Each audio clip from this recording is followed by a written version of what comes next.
They say storms gather first in whispers, and tonight, within the echoing corridors of Buckingham Palace, the thunder is deafening.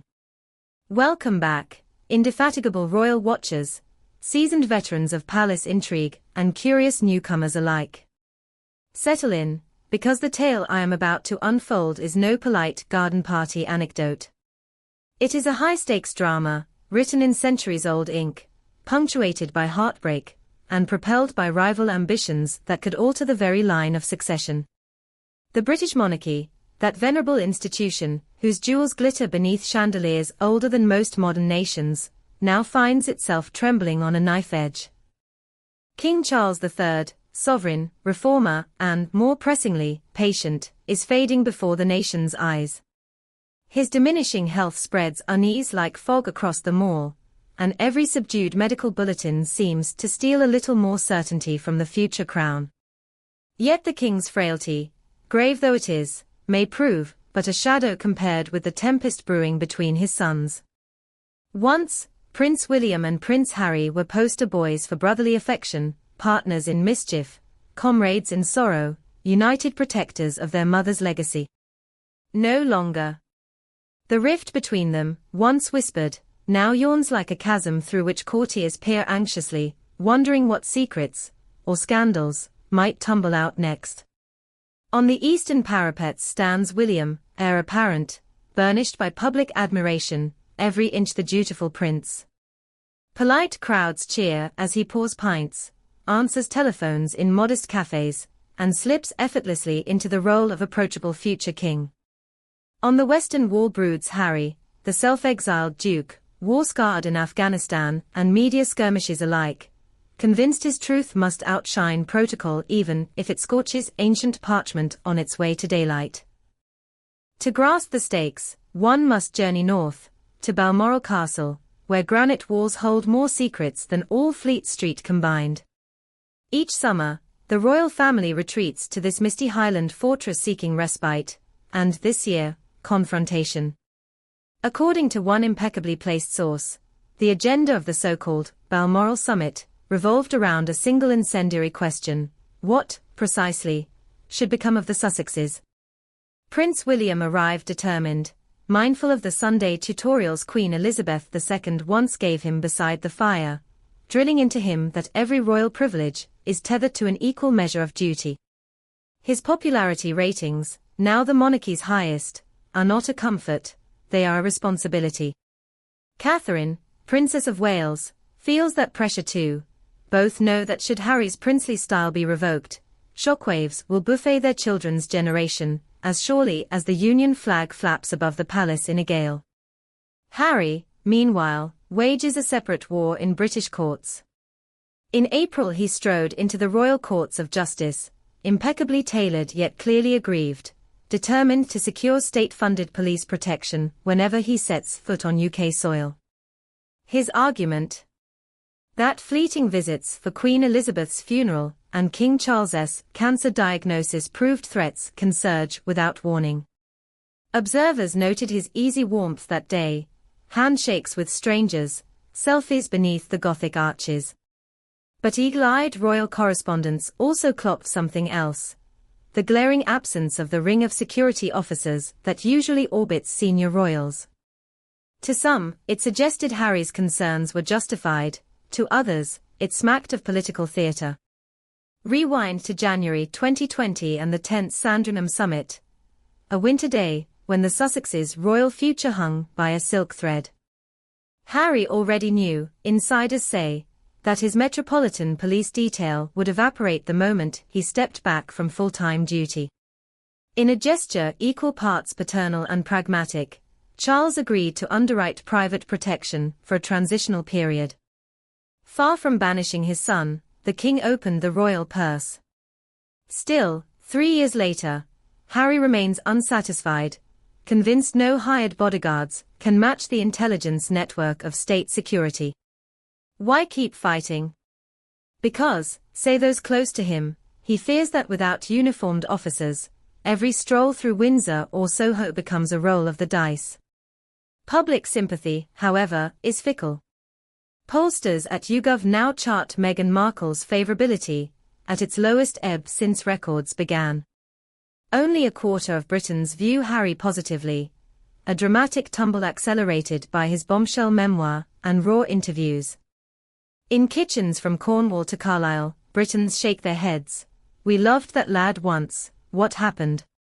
Meanwhile, William's stock skyrockets on a currency of normal guy charm.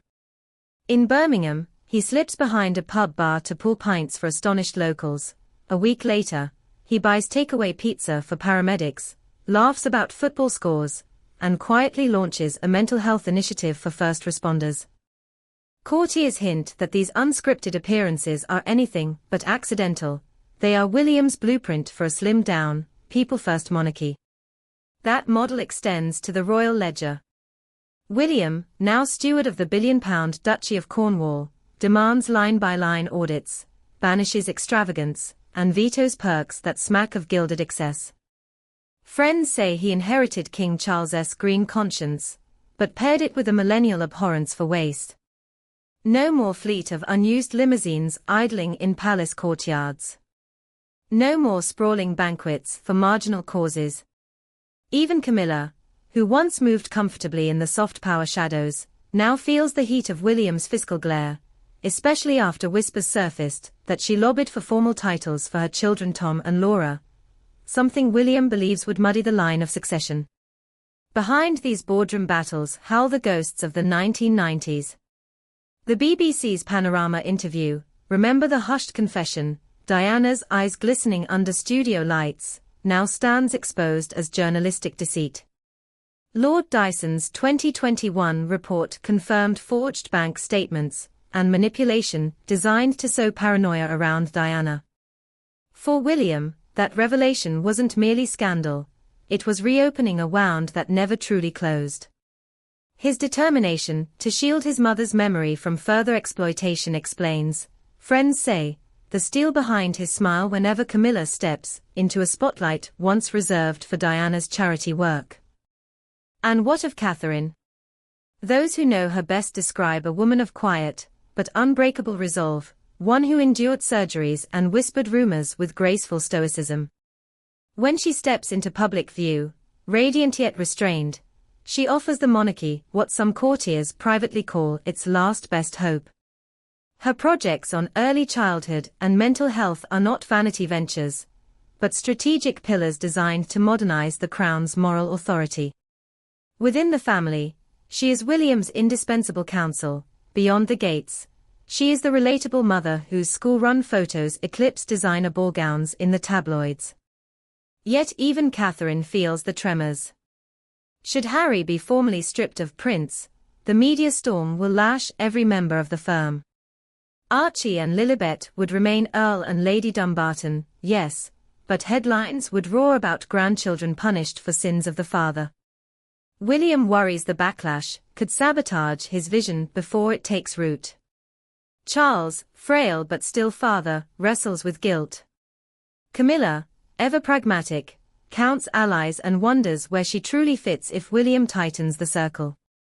And hovering over every conversation is the question no courtier dares voice aloud: what if the king's condition worsens sooner than anyone predicts? Constitutionally, William would ascend, but emotionally, the family could fracture beyond repair at the very moment the nation seeks unity. Foreign capitals watch keenly, constitutional scholars draft what-if scenarios. Even other royal houses of Europe, themselves navigating PR minefields, whisper that London's turbulence makes their own troubles look tame. So where does this leave us as autumn mists creep across the long walk at Windsor? With a monarchy suspended between nostalgia and necessity, between the echoes of Diana's tormented honesty and the viral age of Netflix confessions, William presses onward, pruning the old vine in hopes of sweeter fruit. Harry roams Californian hills, haunted by paparazzi drones and childhood flashbacks. Catherine knits the gaps with smiles and school fundraisers. Camilla polishes speeches, acutely aware that every compliment paid to her is one some Britons feel stolen from Diana. And King Charles, custodian of crowns and conscience, closes his eyes each night praying his family finds reconciliation before his final breath. Will they? That, dear viewers, is the million-pound question, and the answer will shape not just tabloid fodder, but the very arc of British constitutional history. Stay with us for every whispered update, every coded glance on the palace balcony, every legal filing in London's High Court. Like the best cliffhanger, this royal chronicle ends tonight not with a period, but an ellipsis. Thank you for watching. Subscribe, tap the bell, and join us as the next chapter of The Crown writes itself, sentence by sentence, scandal by scandal, heartache by heartache, beneath the harsh, unblinking glare of a world that cannot look away.